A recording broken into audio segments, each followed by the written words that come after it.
itu sepeda itu bukan soal jadi atlet, lagi galau antara kangen rindu syuting, tawaran berdatangan tapi masih patuh prokes, terus akhirnya ingin sehat, endorfin happy sepeda. Karena masuk ke gym takut, ruangan tertutup, gitu berkerumun, akhirnya sepedahan. Tapi ya itulah namanya kita udah hati-hati, orang lain belum tentu ada supir truk yang lalai ikat galon. Kemarin yang kedua kali ibu-ibu belajar pakai seli mendadak keluar jalur, tabrakan, dan akhirnya sekarang masih harus MRI, bahu kanan, lutut kanan.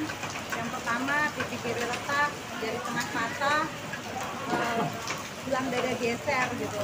Tapi di situ saya banyak mendapat hikmah, mensyukuri nikmat sehat, pulang kembali bisa peluk anak-anak. Terus mikir flashback 5-10 tahun yang lalu, kayaknya nggak mikirin sehat ya. Syuting tuh yang sampai 5 lokasi sehari, masih ada tawaran 1 job lagi. Bisa nggak yang jam 4 dinaikin jam 2, selesainya yang jam 4 mulai mundur jam 6, masukin lagi gitu kan. Semua dipadetin. Kalau sekarang udah mulai mikir, tangan diajak ngomong, kaki diajak ngomong, bilang makasih ya telah menopang hidup saya atau apapun gitu. Jadi ya itulah, banyak bersyukur. Tapi selama COVID kemarin katanya kegiatannya apa aja?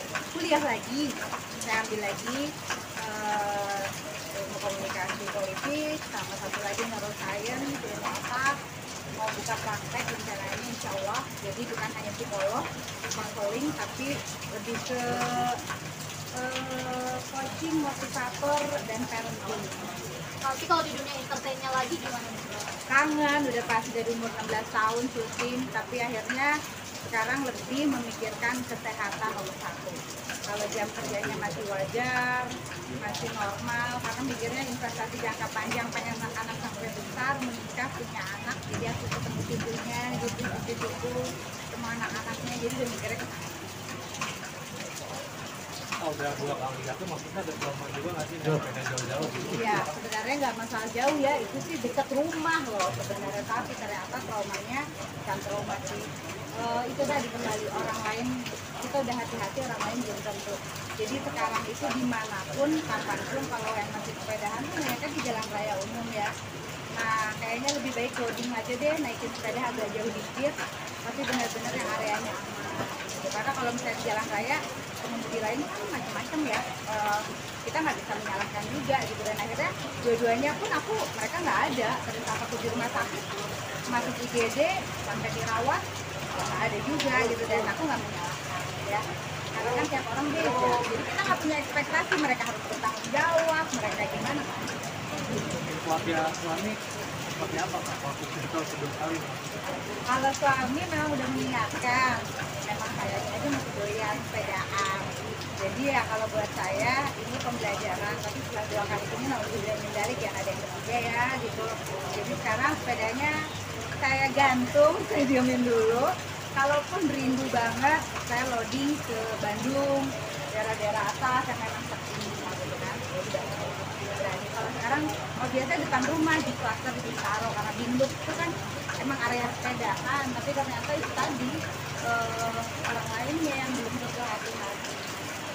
Ada kunjungan tempat yang sepeda naik sepeda di mana gitu Kak? Ada nggak? Kemarin kita mau JFM di Bali, ikut yang dari New York ya, udah sampai udah tinggal berangkat. Ternyata saya kecelakaan 2 kali. Lumayan sih kecelakaannya, dua-duanya sampai gak sadar di tengah jalan, gak geletak. Jadi benar-benar 1 jam yang pertama gak respon, ditanya gak jawab, gak ada reaksi, gak ingat apapun. Yang kedua juga sama, tapi gak sampai 1 jam di rumah sakit. Yang kedua masih sadar begitu perjalanan pulang. Jadi 2 kali itu kayak dikasih peringatan bahwa hidup itu hanya 1 kali dan kesehatan itu nomor 1. Jadi sekarang memilah, bukan hanya dalam aktivitas sepeda, tapi dalam mengambil pekerjaan, memilih jam kerja, porsi kerja, sadar diri akan usia, jadi kan kita udah bukan ABG lagi gitu. Jadi tahu porsi yang mana harus dilakukan. Sempat ada rasa takut tuh, apalagi 2 kali. Iya, sebenarnya, tapi ya itu tadi yang lebih parah dari saya, kakak saya 600 kilo sepedaannya, saya baru batasan paling maksimal 170 sampai 100. Ada tiba yang 600 kata saya juga alhamdulillah gitu. Jadi ya mungkin itu Allah kalau buat saya memberi kasih sayangnya, ingetin saya daripada nanti saya udah sepedaan kemana-mana yang lebih parah. Soalnya kayak JSN lagi di Bali, rutenya kan parah, tikungannya tajam, tanjakan semua gitu, area medannya parah. Saya diingetin kali, jadi ya udah nggak usah.